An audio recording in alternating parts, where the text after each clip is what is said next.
هەموو جارێکە لەگەڵ مامۆستا محەممەد من پێنجۆنیا قساکەیت دەڵێ من ڕەئی خۆمەڵێم بە بۆچوونی من وایە شێوازێک لە شرۆڤە قسەت بۆەکە بەڵام لە پشتی شرۆڤەکانیەوە لە پشتی قسەکانیەوە بەردەوام زانیاری زۆر ورد هەیە کە ڕەنگە هەموو زانیاریەکان نەڵێ یاخود بە ئێمەی نەڵێ بەڵام هەموو کاتێک کە پرسیارێکی لەیەکەی دەتوانیت لە باگراوەندی قسەکانیشە زۆر شت دەربێنی. اینجا دەمەوێت ئەمڕۆ لانی کەم 4 پرسیار لە مامۆستا بکەم لەبارەی پرۆسەی چارەسەری و پێواژووی ئاشتی لە باکووری کوردستان و لە تورکیا. مامۆستا زۆر سپاس دەکەم. ڕێگری نێوخۆیی بۆ سەرگرتنی پێواژۆی ئاشتی یان پرۆسەی چارەسەری ئەم جارە چییە لە نێو تورکیا؟ ڕێگری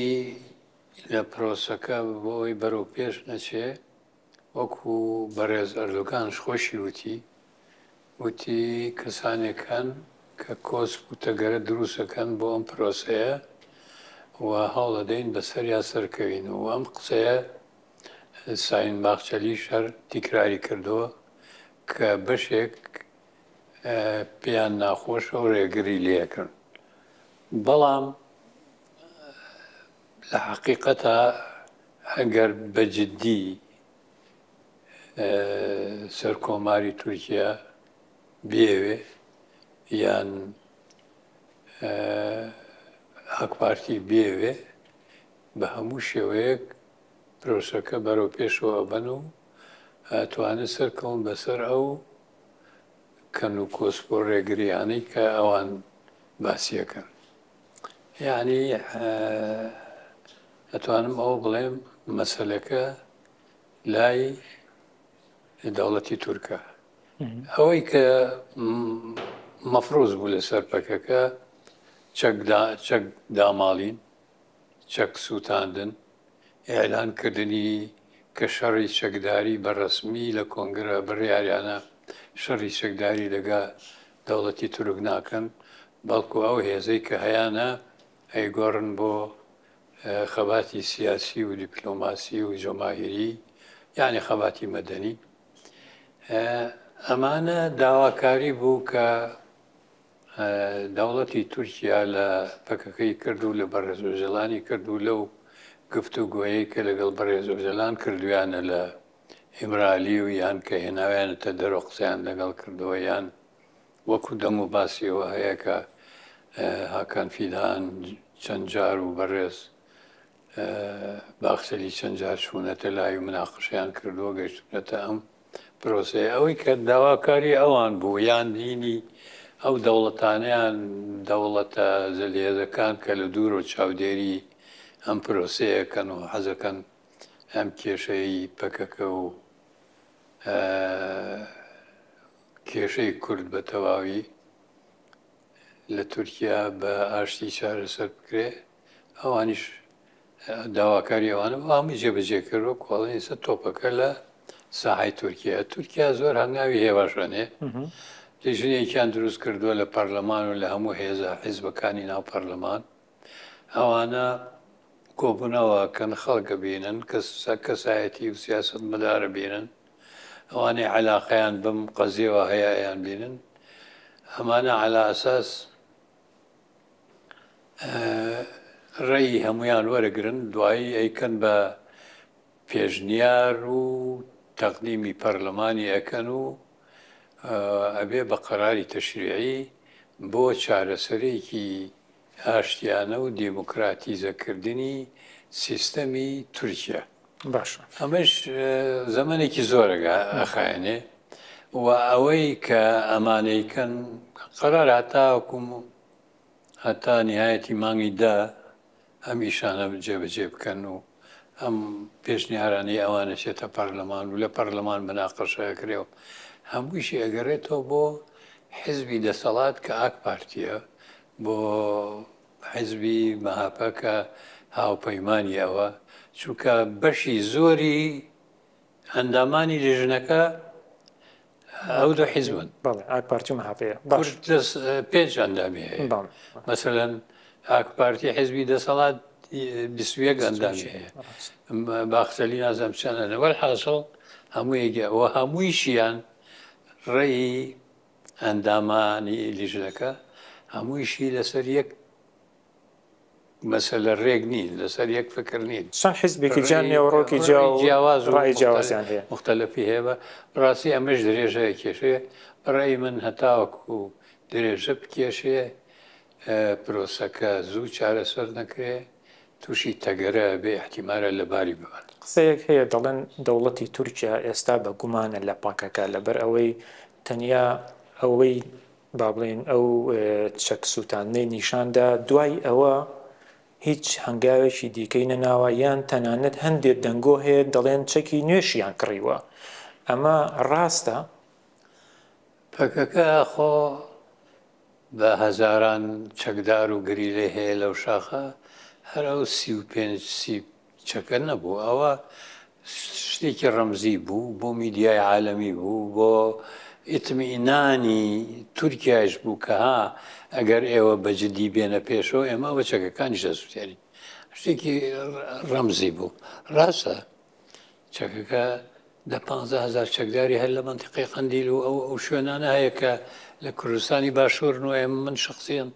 گەڕاوم لە ساڵانی پێشووتر هاتوچوو ئاسان بوو لە ناویانە خۆم چەکدارانە چەکداری وا هەیە لە عمری 19 ساڵی و ڕۆشتووە ئیسا عمری 50 ساڵە 55 ساڵە 6 ساڵە ئێمە چەکفڕیا و بێت و چی بکە ئەوان چاوەڕێیەکەن کە لە پەرلەمان هەر لە نامە یەکەمی عەبدوڵڵا جەلانیش پەرێزۆجەلان ئەڵێ ئێمە چاوەڕێن بە شێوەیەکی دیموکراتی بە قانون چارەسەر بکرێت پەرلەمان کۆ بێتەوە عەفوێکی گشتی دەربکە ئەوەی چەکدارە ئەوەی بێچەکەەوە ئەوەی پەیوەندی هەیە بەم قەزیەوە ئازادن و سەربەستن و بێنەوە چی بکەن بێنەوە ئەبێ حکوومەت ڕێگە و شوێنێکیان بۆ دابنێ ئەبێ حکوومەت کە ئەوانەڵێن ئاشتی و دیموکراتی کۆمەڵ ئەوە بەشێکی زۆری کۆمەڵی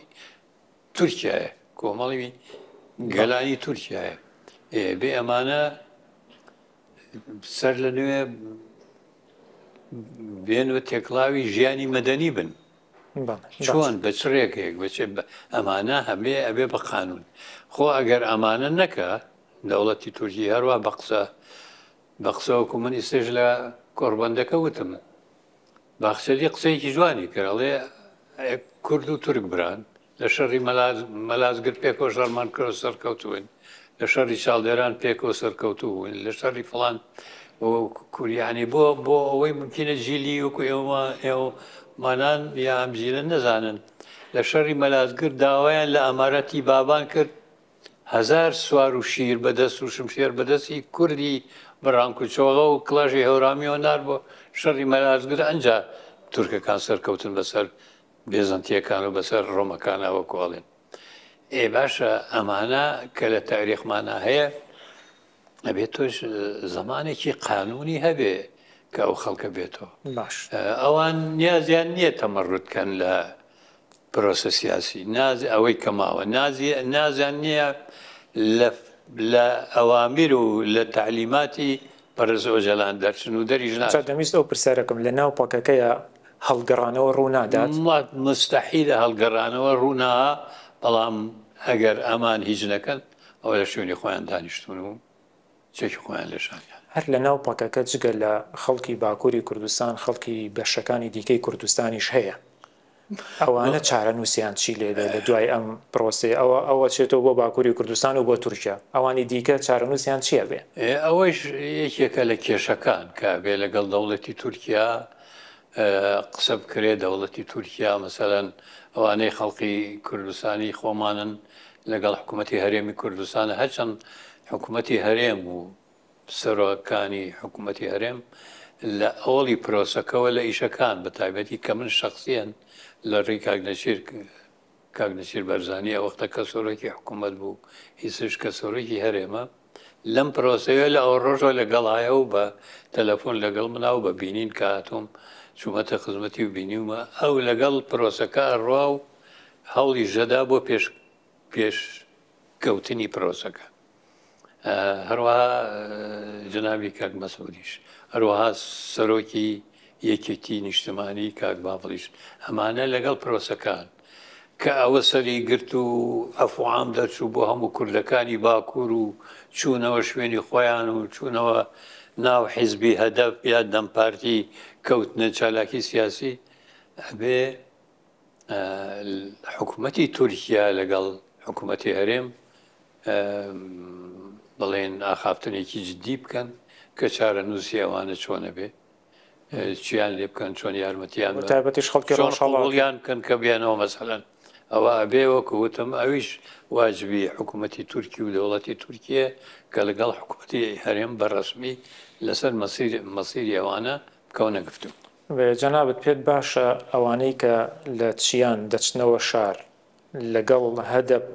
لەگەڵ دەم پارتی تێکەڵ بن یان خۆیان پارتێکی جیاوازی سیاسیان هەبێ؟ جارێ یەکێک لە بڕیارەکانی کۆنگرەی دوانزەی پەکەکە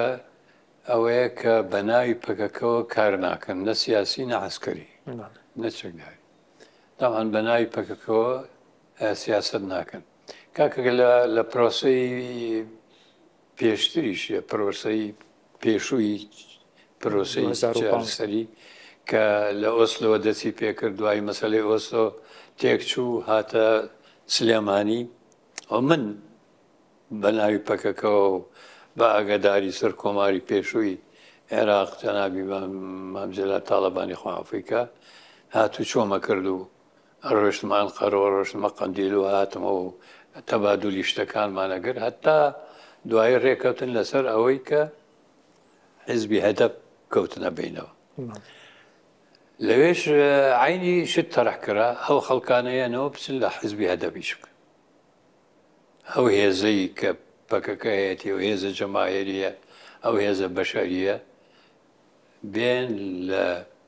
گەڵ حیزبی هەدەب کە وەختە ئیسەت بۆ بە دەمپارتی لەو حیزبا کار بکەن،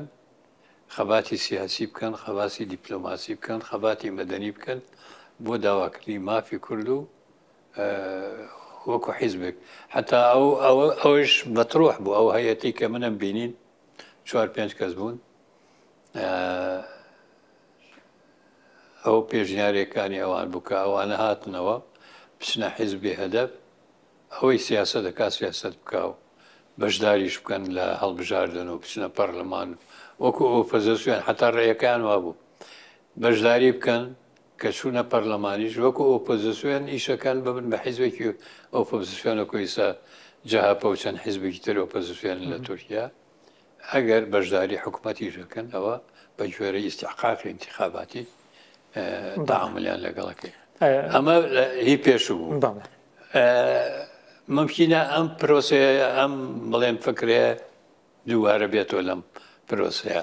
بەڵام ئەمە پرۆسەکەی ئێستا زۆر بە سستی ئەڕوە،